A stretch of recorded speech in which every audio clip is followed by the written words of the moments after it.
Hi everyone, I'm back with another tag, and I'm doing the 7 Deadly Sins book tag. Most of these tags that I'm going to be doing I found on Ben Sanders' page, and I will link to him down below. He's a really great booktuber, author. He's very, I don't want to say great, but he is great.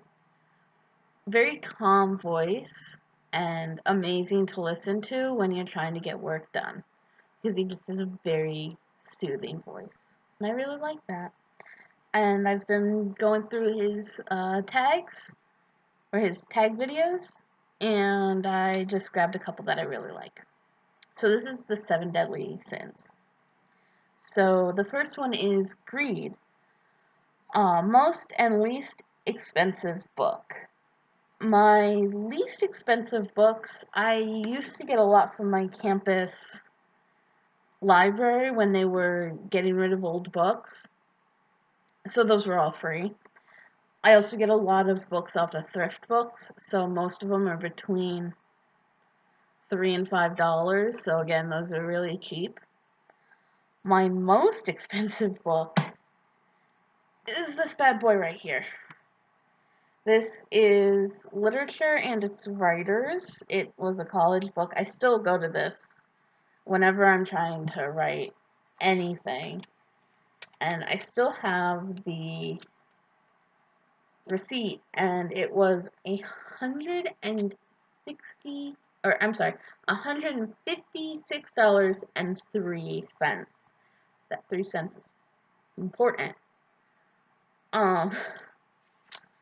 But yeah, this is, all college books are expensive, and I wouldn't necessarily bring this one up, except I do refer to it and read from it all the time. And it's really heavy too. For a paperback, it's not fun. It's almost 2,000 pages long. I just looked at that. Wrath is an author you have a love-hate relationship with.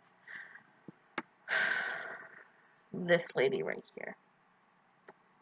Anne Rice. Anne Rice, honey, we gotta talk. I like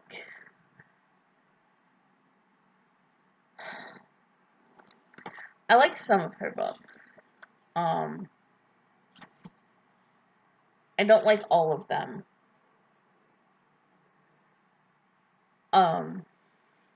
This is probably my favorite out of all her books, Vampire Lestat. But her as a person just seems so...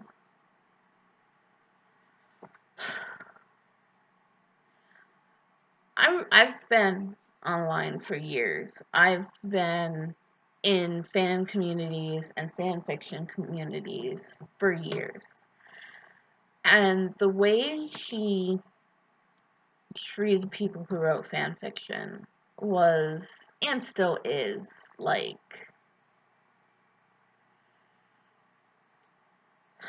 I'm trying to think of a word besides disgusting, because she has... While she hasn't threatened fan fiction authors, she hasn't stopped her fans from threatening them, and I think when you have a dedicated fan base like Anne Rice had, you do kind of have a responsibility to be like, okay, let me take care of this. You don't have to go and threaten people. And she's very... I understand being protective of your creations, but once you publish things, they're kind of out there for the world, and you need to kind of deal with that in a mature way, and I don't feel like it's ever been mature. And I'm not really happy with a lot of the things that she's written. Like, I read Interview, The Vampire Lestat, Queen of the Damned. I got halfway through, and it just got to be too much. I read Memnoch the Devil, and that almost completely turned me off of all of her writing. I'm just like, no, honey, you're going too far out there. I did like Pandora. I don't remember if I read The Vampire Armand or not. Sometimes it's like every character other than the one the book is about is better than the character. Like, every character in Interview with the Vampire is better than Louis, because Louis's a whiny little bitch. Same thing with Vampire Lestat. Like, a lot of the characters around him are better than he is at times, and that kind of writing just frustrates me. But I think I'm done with my rant on that. Gluttony. Book or series you devour over and over again. This one. I have this book, The Last Unicorn, by Peter S. Beagle, in so many different formats. I have audiobook, I have hardcover, I have the graphic novel and the individual comics of some issues. This book. If I'm feeling tired, if I don't want to read, if I'm bored, if whatever, I just grab this and read. I love it. It's the best book. I also read the Anita Blake books over and over again, especially the first few before they started to get really, really sexual. I don't mind the sexual aspects of the newer books. I just wish it was downplayed a little bit, like how it was in the first few books. Sloth. Books you avoid due to laziness. And right now, I'm avoiding this one. I don't want to read it. I don't want to read it. I don't want to read it. I don't want to read the Divine Comedy. I should. I really, really should. This isn't my version that has it in... Do I have that version still? I can't see it. I have a version that's English and Italian. But I just... It's a big book. It's kind of heavy for its size. It's almost 700 pages. I'm so lazy. And it's, it's an old book, so it's written in that style. It's an epic poem.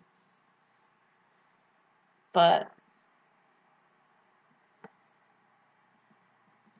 I really should get to it. I've had that long enough. Pride.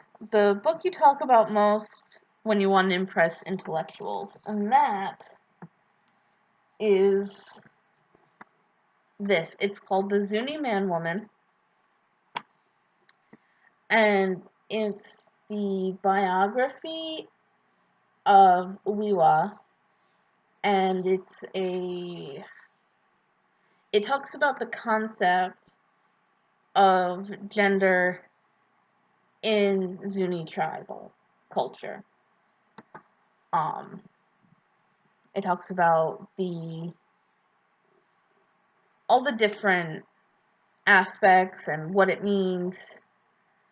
And it's a really, really interesting book, and it's a first-hand account. And I always talk about that when I want to sound really, really smart about Zuni tribal history and transgender issues and sexuality and all that, I turn to this. I'm like, oh my god, you have to read this book because it's great. And I don't even know where I got it. Like, it's been that long that I've had this book. It's a great book. I definitely recommend reading it. Lust. What characteristic trait do you find most attractive in characters? For females, I like sarcasm and intelligence. I'm a very sarcastic person, so I really like that in other women. And intelligence, I really hate the clueless female protagonist. Like, I don't think she needs to know everything, but she needs to be able to put two and two together to figure out what's going on in her life. And in males, I like compassion and emotional vulnerability. I hate just macho, arrogant men. So anyone who is emotionally vulnerable just rips my heart out. And then envy, book or series you want as a gift. There's a book. It's not really a book, but it's by Peter S. Beagle, and it's called The First Last Unicorn and Other Beginnings, and I have not seen this book anywhere. Every place it's out of stock. I don't even know if if it's come out yet. It was supposed to come out last year, but I don't know if it ever did. And when that book comes out, I want it. Um, Basically, when Peter S. Beagle first started writing The Last Unicorn, it was very different than the book we have now. It was supposed to be a more modern fantasy. It was supposed to have a dragon in it and just all kinds of weird modern stuff. And I want to read that first chapter. And he only wrote the first chapter of it, and I really want to read and other beginnings. I'm assuming there's other stories and shorts and stuff. So yeah, and that was the 7 Deadly Sins book tag. And I hope you have a great day. If you watched this, consider yourself tagged. And leave comments. My links will be in the down bar. And have a great day. Bye.